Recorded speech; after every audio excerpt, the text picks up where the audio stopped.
सेवारो म नन्दकन्दङवा मेरो घर चाहिँ तीर्थमा आश्रय हो। अहिले चाहिँ म यहाँ ललितपुर महालक्ष्मी नगरपालिकाको वार्ड नम्बर 7 मा बस्छु। अब मेरो बारेमा धेरै कुराहरू छैन। अब म अहिले चाहिँ अब चुम्लुङको सुरुवातका दिनहरूको बारेमा थोरै कुराकानी गर्छु। यो चुम्लुङ चाहिँ अब नयाँ कुरा त होइन।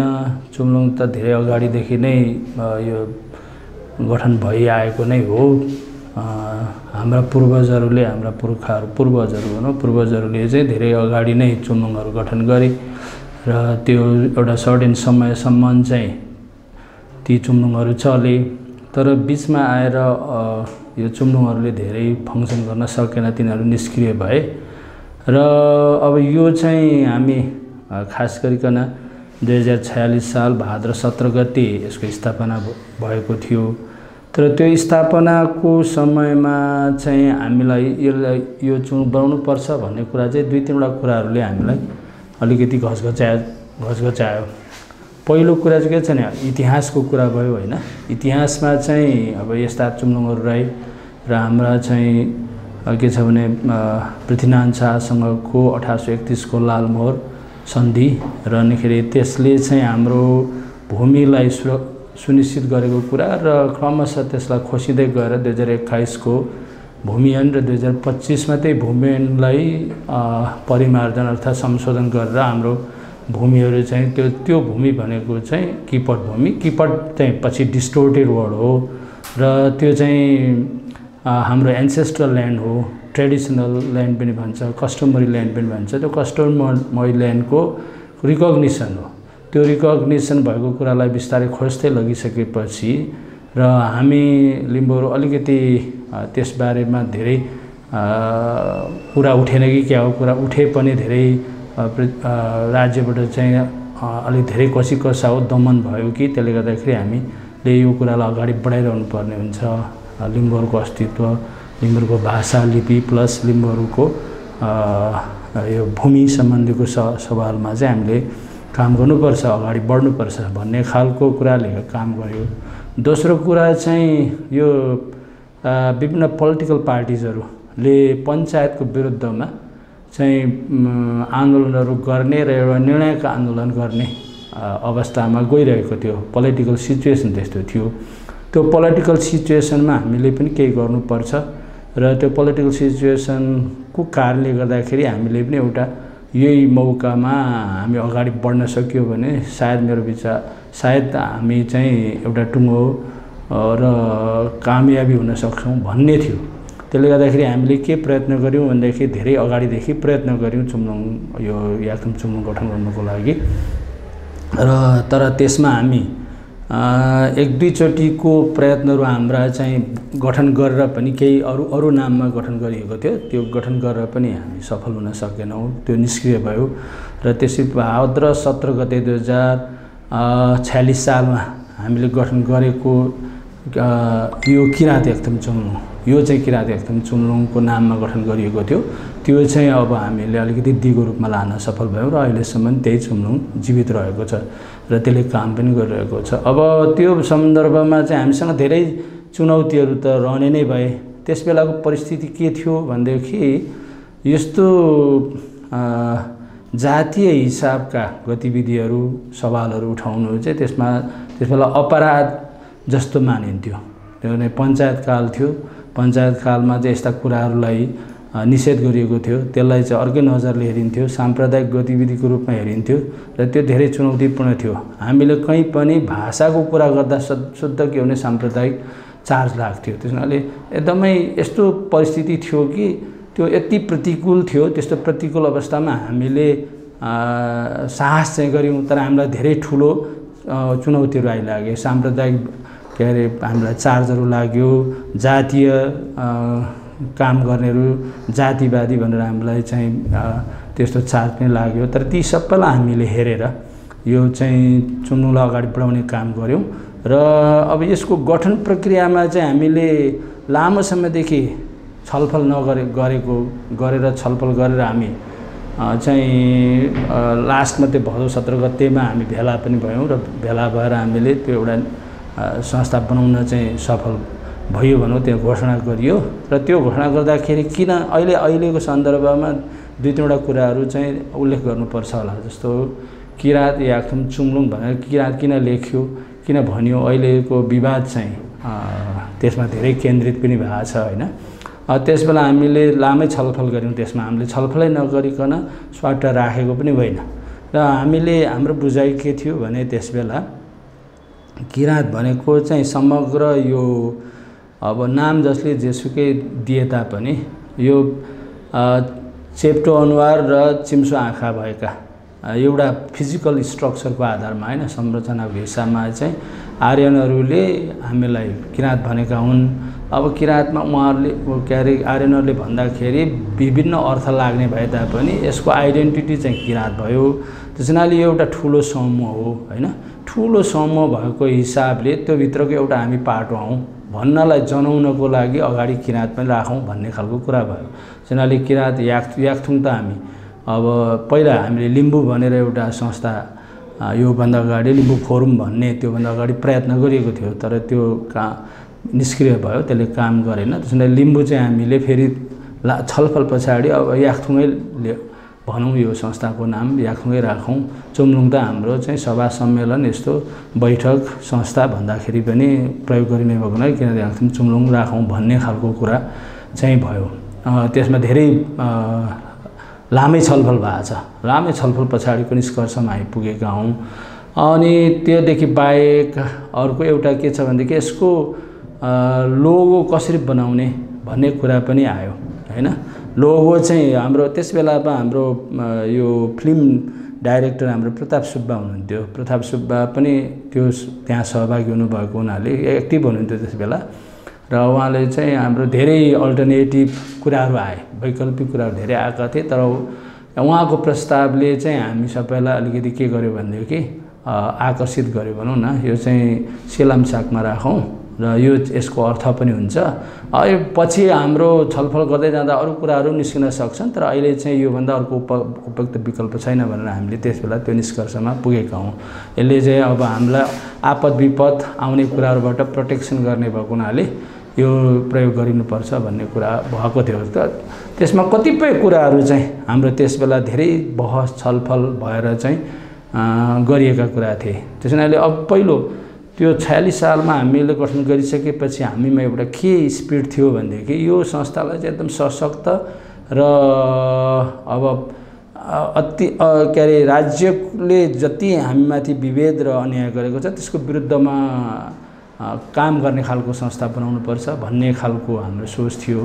र त्यसो भएको हुनाले हामीले यो काठमाडौँबाट सुरु गऱ्यौँ होइन, काठमाडौँ भ्यालीबाट सुरु गऱ्यौँ। तर त्यसको संरचना चाहिँ लिम्बुवानको प्रत्येक जिल्ला गाउँ गाउँमा पुर्याउनुपर्छ भन्ने सोच थियो। त्यसै भएर हामीले के गऱ्यौँ भनेदेखि यो संस्था यो सङ्गठन निर्माण गर्नको लागि चाहिँ युवाहरू, म त त्यसबेला 32 वर्षको मात्रै थिएँ, 31-32 वर्षको युवा न हो त्यसबेला।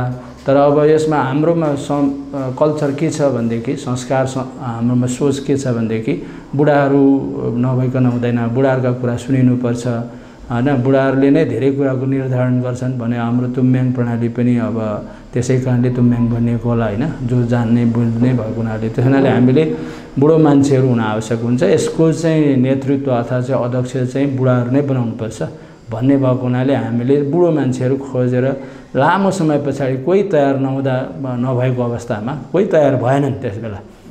त्यसबेला चाहिँ हामीले अनि बिबी चेम्जोङलाई हामी लामो समयमा हामीले उहाँलाई पत्ता लगाएर उहाँले हामीलाई साथ दिनुहुन्छ कि भनेर हामीले उहाँकै घरमै गएर, घर भन्नाले तल के भन्छ यो सानेपामा बस्नुहुन्थ्यो। अब सानेपामा गएर हामीले भेटेर उहाँलाई यो प्रस्ताव राख्नु लामो कुराकानी भयो। उहाँ हामीलाई साथ दिने वचनबद्ध आफ्नो वचन दिनुभयो। त्यस हुनाले उहाँलाई हामीले चाहिँ अध्यक्ष बनाएर दोस्रोदेखि कीर्तिपुरमा भएको पहिलो नै भन्नु पर्यो। अब हामी त भेलाबाट हामीले यो संस्था स्थापना गऱ्यौँ, तर त्यसले पहिलो भेला गर्यो कीर्तिपुरमा। त्यो कीर्तिपुरमा भएको भेलाबाट चाहिँ हामीले विवेक चुम्लुङलाई अध्यक्ष बनाएर म चाहिँ महासचिव भएर हामीले यो संस्थालाई अगाडि बढायौँ र त्यसरी नै क्रमशः धेरै समय कार्य अवधिहरू चाहिँ विभिन्न साथीहरूले चलाउनु भयो। त्यसमा अब अहिले हाम्रो बिचमा अर्जुनजी कुन कार्यकालमा आइपुग्नु भयो, त्यसपछि अहिले रिसेन्टमा हाम्रो योगराजी हुनुहुन्छ होइन। र यसरी चाहिँ सुरुका दिनहरूमा यसरी यसका धेरै कठिनाइहरू थिए। त्यस हुनाले हामीले विधानमा के व्यवस्था गऱ्यौँ भनेदेखि त यसका शाखाहरू चाहिँ लिम्बुवानका जिल्लामा गाउँमा हुनेछ भन्ने खालको राख्यौँ। त्यसको कन्सेप्ट के थियो भने यसलाई सशक्त रूपले अगाडि लानुपर्छ र सशक्त बनाउन सकिएन भनेदेखि यसले राज्यले हामीमाथि गरिएको जुन खालको विभेद र दमन छ र अन्याय छ त्यो चाहिँ हामी प्रतिरोध गर्न सक्दैनौँ भन्ने थियो। र त्यसै हुनाले हामीले भूमिको कुरा पनि उठायौँ, संस्कार संस्कृतिको कुरा उठायौँ, भाषाका कुरा पनि उठायौँ र विभिन्न धेरै सवालहरू हामीले उठायौँ र भूमिको कुरा पनि हामीले मुख्य रूपमा भूमिको कुराहरू पनि त्यसबेला उठाएर गयौँ। र अब त्यो गर्दै जाँदाखेरि हामीमा धेरै च्यालेन्जेसहरू त धेरै समय आउँछ, किनभने 2047 सालमा प्रजातन्त्र आयो र 48 सालमा चाहिँ के भयो भनेदेखि यो जनगणना भयो। जनगणनामा हामीलाई के समस्या आइलाग्यो भनेदेखि त्योभन्दा अगाडि त धेरै लिम्बूहरूले सबैले हिन्दू धर्मै लेखेका थिए होइन। 2038 सालको जुन जनगणना छ तपाईले त्यसमा हेर्नु हो भनेदेखि समग्र लिम्बूहरूले हिन्दू धर्म लेखेका छन् होइन। आफ्नो धर्मको महलमा लिम्बू लेखेका छन्। अब के लेख्ने, भाषाको महलमा के लेख्ने, धर्मको महलमा खास गरिकन भाषामा त्यति धेरै ठुलो समस्या थिएन हामीमा होइन। जाति लिम्बू नै भन्ने थियो अनि भाषा लिम्बू नै भन्ने थियो, तर के थियो भनेदेखि धर्ममा के गर्ने भन्ने खालको ठुलो समस्या थियो। त्यसमा पनि हाम्रो लामै छलफल भयो। हामीले चुम्लुङले त्यसबेला तत्कालीन चुम्लुङले त्यतिकै त्यो निर्णय गरेको थिएन, किनभने त्यसमा लामो छलफल यहाँ, तर अब छलफल लिम्बुवानका विभिन्न विद्वान मित्रहरूसँग चाहिँ भएन नै होइन। तर यहाँ काठमाडौँमा भएको उपत्यकामा भएका मान्छेहरूको बिचमा ज्यादै धेरै कुराकानी भएको छ, छलफलहरू भएको छ र अन्त्यमा गएर हाम्रो के थियो भने त्यसमा विविध कुराहरू आएको थिए। अब त्यसमा चाहिँ अब किराँत त एउटा भइहाल्यो, अल्टरनेटिभ हिसाबले कुन राखेर जाने भन्दाखेरि चाहिँ अब युमा पनि आएको थियो, त्यसबेला मुन्दुम पनि आएको थियो, प्राकृत धर्म अर्थात् चाहिँ एनिमिस राखौँ भन्ने पनि थियो, बोन पनि आएको थियो होइन। अब यी सबैलाई हामीले लामै छलफल गऱ्यौँ र हाम्रो प्राज्ञ वैज्ञानिकलाई त्यसबेला भर्खरै यो प्रज्ञा प्रतिष्ठानको सदस्य हुनुभएको थियो, उहाँले चाहिँ के तर्क राख्नुभयो भनेदेखि होइन अब सबैलाई समेटेर जानको लागि किराँतै ठिक हुन्छ होला अहिलेको परिप्रेक्ष्यमा, किनभने पोलिटिकल स्पेस चाहिँ त्यसको छ, अरूको चाहिँ पोलिटिकल स्पेस हुँदैन। भन्नुको मतलब त्यसलाई अरूले सानो सङ्ख्या हुन्छ, सङ्ख्याको हिसाबले पनि त्यो गर्नु राम्रो हुन्छ भन्ने हिसाबबाट चाहिँ हामी त्यो निष्कर्षमा पनि अरू विकल्पहरू नआएको होइन, त्यसबेला आएको थियो र एउटा चाहिँ त्यसबेला त्यो निष्कर्ष निकालेर हामीले किराँत धर्म लेखौँ भन्ने खालको प्रचार प्रसार गऱ्यौँ। त्यसले एउटा राम्रै काम गर्यो होला, किनभनेदेखि हिन्दू धर्म लेखिरहेको अवस्थामा किराँत धर्म लेख्दाखेरि बरु हिन्दूभन्दा धेरै गुणा राम्रो हाम्रो लागि चाहिँ आइडेन्टिटीको हिसाबले हुन्छ भन्ने भयो। अब यस्तो चुनौतीहरू त हाम्रोमा समयमा आयो। अब 2047 सालमा के भयो भनेदेखि दसैँ बहिष्कार भयो, किनभने एक फालको प्रजातन्त्र आइसकेपछि मान्छेहरूलाई बोल्ने होइन एउटा स्वतन्त्रता पनि भयो र नयाँ ढङ्गले जानुपर्छ भन्ने स्वतन्त्रताले अभिव्यक्त गर्यो। भनिसकेपछि त्यसबेला चाहिँ के भयो भनेदेखि धेरै मानिसहरूले चाहिँ दसैँ बहिष्कार गर्नुपर्छ भन्ने कुरा चाहिँ आयो। तर यो दसैँ बहिष्कारको एउटा ठुलो आन्दोलन के अभियानै चल्यो। तर त्यसबेला हामीले चाहिँ के गर्यौँ भनेदेखि बहिष्कार पनि नभनौँ र दसैँ हाम्रो चाड पनि हो नभनौँ। त्यसैले त्यो बिचको धार लिएर हामीले हाम्रो आफ्नो चाड मनाउने, दसैँलाई बहिष्कार पनि नभन्ने, बहिष्कार किन गर्ने, अर्काको चाडलाई बहिष्कार किन गर्नु पर्यो भन्ने खालको हिसाबबाट हामीले मिडियम बाटो लियौँ, त्यो प्रचार प्रसार पनि गऱ्यौँ। त्यसरी नै हामीले र अनि हामी केमा लाग्यौँ भनेदेखि यसको दसैँ त मान्न छोडियो, तर चाड के मान्ने भन्ने अर्को हामीसँग धेरै प्रश्नहरू आयो के। चुम्लुङलाई त्यसबेला तत्कालीन अवस्थामा चुम्लुङलाई यो चाडपर्व दसैँ बहिष्कार गरिसकेपछि अर्को के मान्ने त, कसरी भेला हुने। हाम्रो त दसैँमा त धेरै मान्छेहरू के छन् टाढा टाढाबाट आउँछन्, भेटघाट हुन्छ, यस्तो हुन्छ उस्तो हुन्छ भन्ने कुरा भयो। त्यस हुनाले हामीले चाडको विकास गर्नुपर्छ। विकास गर्नुपर्छ भन्दा पनि भइरहेको हामीमा के छ त्यस्तो चाडमा विकास गर्न सकिने खालको कुराहरू, त्यसलाई हेरौँ भन्ने कुराबाट चाहिँ हाम्रो चासोलाई अलिकति हामीले केन्द्रित गरेर लैजाने खालको कुराकानी भयो। र चासो चाहिँ हाम्रो चाड हुनसक्छ, अरू धेरै कुराहरू पनि छन् तिनीहरू यथावतै रहन्छन्, तर मुख्य रूपमा चासोलाई चाडको रूपमा विकास गरेर लैजाउँ भन्ने जुम्लुङले एउटा निष्कर्षमा पुग्यो। त्यसमा पनि चासो भनेको चाहिँ कस्तो हो भनेदेखि हाम्रो घर घरमा मनाउने कुरा भयो। यो चाहिँ त्यस्तो सामूहिक ढङ्गले मनाउने कुरा थिएन, न त्यो हाम्रो परम्परागत रूपमा अभ्यास थियो, पहिला थियो कि थाहा भएन। तर अब हामीले के गर्यौँ भने त्यसमा चाहिँ घर घरमा मनाउने, घर घरमा आफ्नो ढङ्गले चासो पूजा हुन्छ हैन। अब त्यो आफ्नो विधिअनुसार होला, तर एक दिन चाहिँ हामी सामूहिक रूपले चाहिँ चासो मनाउँ भन्ने हिसाबबाट त्यसरी एउटा निर्धारण गरियो भनौँ न, एउटा तरिका विधि अर्थात् चाहिँ एउटा निर्णय गरियो। त्यो चाहिँ काठमाडौँमा तुरुन्त सुरु भयो। 48-49 सालदेखि नै सुरु भयो काठमाडौँमा, अनि धरानतिर गयो हैन। तर त्यो चाहिँ हाम्रो त्यसले एउटा के गर्यो भनेदेखि हाम्रो चाड फरक छ, चासो चाड हो, फरक छ। उधौली उभौली पनि के अरे मानेर जाने भन्ने खालको कुरालाई लिएर चाहिँ जान सक्यो। तर त्यो हामीले के छ भने गाउँ गाउँमा चाहिँ हाम्रो पुग्न सकेन। पछिल्लो पटक चुम्लुङको साथीहरूले चाहिँ त्यसलाई साह्रै धेरै तलसम्म लैजाने बल नगरेको हो कि बल गर्दा गर्दै नभएको त थाहा भएन। म त 2053 सालदेखि चुम्लुङबाट अलग भइहालेँ हैन। म अरू क्षेत्रमा काम गर्न सुरु गरेँ, तर त्यो चाहिँ पछिल्लो समयमा धेरै गएन। अहिले पनि म देख्छु जिल्लासम्म पनि पुगेको देखिरहेको छैन मैले हैन। गाउँ गाउँमा त कहिले पुग्छ, घर घरमा कहिले पुग्ने, त्यो एउटा ठुलो समस्या छ हामीमा हैन। फेरि त्यो तल र माथि भयो होला सायद। मेरो चासो पनि पहिला हामीले के थियो भनेदेखि यो तिहार पछाडिको 10-12 दिन के एउटा तिथिलाई आधार बनाएर त्यस पछाडि सुरु गर्ने भने थियो। अहिले पछि मङ्सिर पूर्णिमालाई आधार मान्यो होला, त्यसले गर्दाखेरि त्यसमा पनि केही कन्फ्युजनहरू भयो जस्तो मलाई लाग्छ। त्यसमा हामीले चाहिँ चासो चाडको बारेमा पनि हामीले हात हाल्यौँ भनौँ न, त्यस बेलादेखिकै हो। अब एउटा अर्को महत्त्वपूर्ण कुरा के छ भनेदेखि मैले नछुटाउनु पर्ने चाहिँ हामीसँग दुईटा अभियान चल्यो। एउटा चाहिँ माङ्गिम बनाउने हैन, माङ्गिम बनाउने एउटा अभियान चलेको थियो त्यस बेला। त्यो त्यस बेला चलि नै रहेको थियो भन्नुपर्यो। माङ्गिमको कन्सेप्ट चाहिँ आइरहेको थियो, बनाइरहेका थिए, बनाउनु पर्छ भन्ने चाहिँ अभियान थियो। तर हामीले चाहिँ त्यो माङ्गिम चाहिँ अनप्रोडक्टिभ कुरा हुन्छ। चुम्लुङमा हामीले छलफल गर्दाखेरि चाहिँ अनप्रोडक्टिभ कुरा हुन्छ, त्यस्तो अनप्रोडक्टिभ कुरामा लाग्नु हुँदैन। धेरै अहिलेको युग सापेक्ष हामीले चाहिँ प्रयत्न गर्नुपर्ने हुन्छ। त्यसैले हामीले चुम्लुङ हिम बनाउँ। चुम्लुङ हिम भनेको चाहिँ के हो भनेदेखि त्यहाँनिर भाषाका कुरा हुन्छन्, संस्कृतिका कुराहरू हुन्छन्। अहिलेको वर्तमानमा जुन हाम्रो चाहिँ कम्पिटिसन छ, किन ग्लोबलाइजेसनको के अरे एरिया सुरु भएको छ, एरा सुरु भएको छ, त्यस्तोमा हामीले कम्पिटिसनमा जानुपर्ने हुन्छ र त्यसमा नलेजका कुराहरू चाहिँ आदान प्रदान गर्ने खालको यस्तो एउटा खालको चाहिँ सेन्टर बनाउनुपर्छ। त्यसमा धर्मका कुरा पनि होलान्, भाषाका कुरा पनि, विविध खालका कुराहरू हुन्छन्।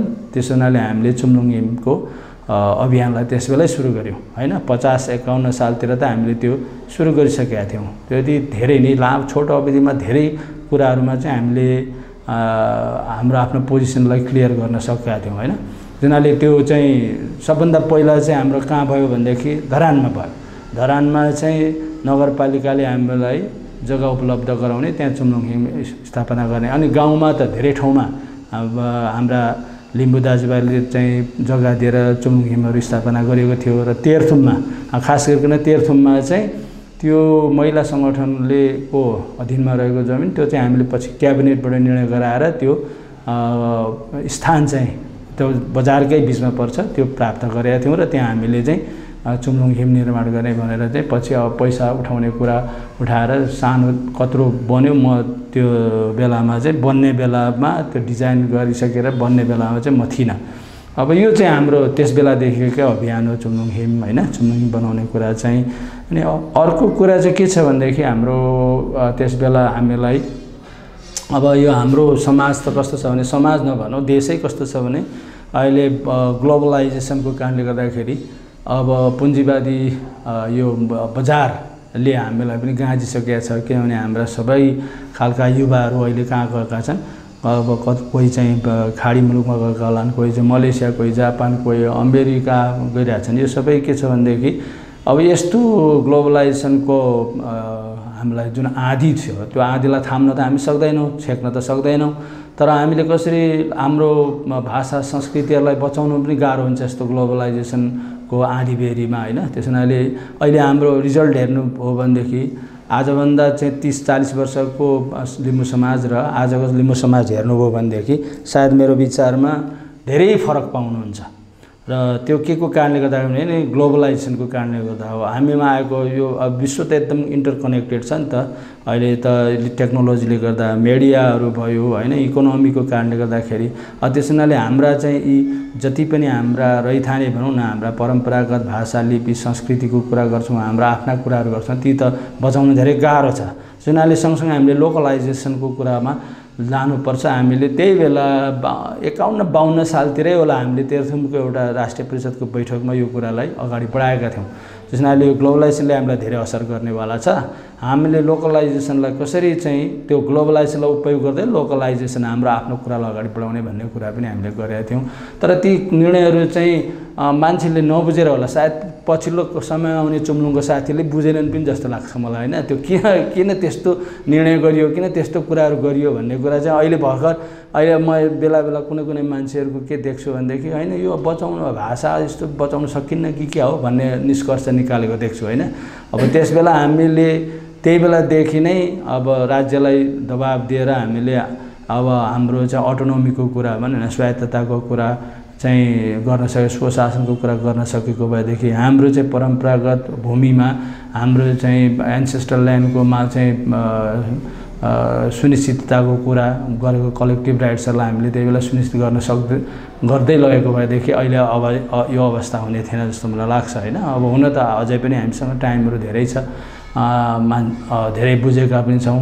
त्यसो हुनाले हामीले धेरै नै चुनौतीहरू पार गर्दै त्यो बेलासम्म चाहिँ आइपुग्यौँ। त्यस पछाडि मत्रीपनदेखि त होइन, अब त्यसमा धेरै पछाडिको साथीहरूले चाहिँ भन्नुहुन्छ होला जस्तो मलाई लाग्छ। र वास्तवमा 2046 साल भदौ 17 गते गठन भइसकेपछि यसले यति धेरै अब एउटा त के छ भने राज्यबाट चाहिँ साम्प्रदायिक जातिवादी भन्ने त आरोप लागेकै थियो, त्यसलाई हामीले चाहिँ डटेर मुकाबिला गरौँ। अर्कोतिर के लागेको थियो भने अर्को चुनौती के थियो भने यो चाहिँ पोलिटिकल पार्टीको भातृ सङ्गठन हो।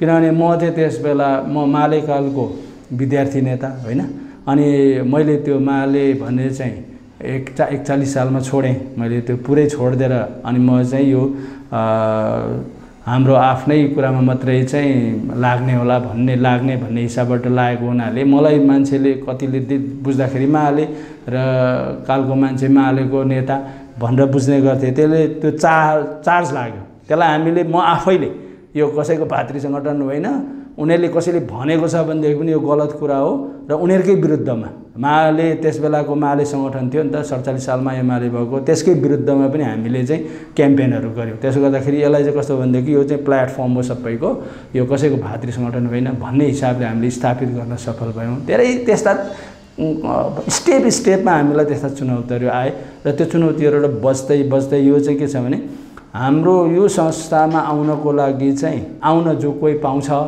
तर के छ भनेदेखि यसमा त्यो दलको जुत्ता चाहिँ फकालेर मात्रै यहाँभित्र आउनुपर्छ भन्ने खालको हाम्रो मान्यता रहेकोलाई त्यो चाहिँ अहिले पनि के अरे अहिलेसम्म पनि मेरो विचारमा कायम छ जस्तो लाग्छ। र यो अहिले पछिल्लो समयमा आएर चाहिँ अलिकति तलमाथि हुन खोजेको कि भन्ने जस्तो देखिन्छ, तर त्यसमा त्यसलाई सच्याउँदै लैजानु पर्ने हुन्छ। त्यो मात्रै यसको प्राण हो र त्यो रहेन भनेदेखि चाहिँ अब यसले कसैको पनि प्लेटफर्मको रूपमा काम गर्दैन र यो चाहिँ बायस हुन्छ र झगडाको कलहको सेन्टर बन्न सक्छ। यस्ता कुराहरू धेरै भए हुन्छ। मैले चाहिँ अब धेरै कुराहरू चाहिँ भन्नलाई सकिन्छ, तर अहिलेलाई यति भनेर म यहाँहरू समक्ष बिदा हुन्छु। हस्, सेवा।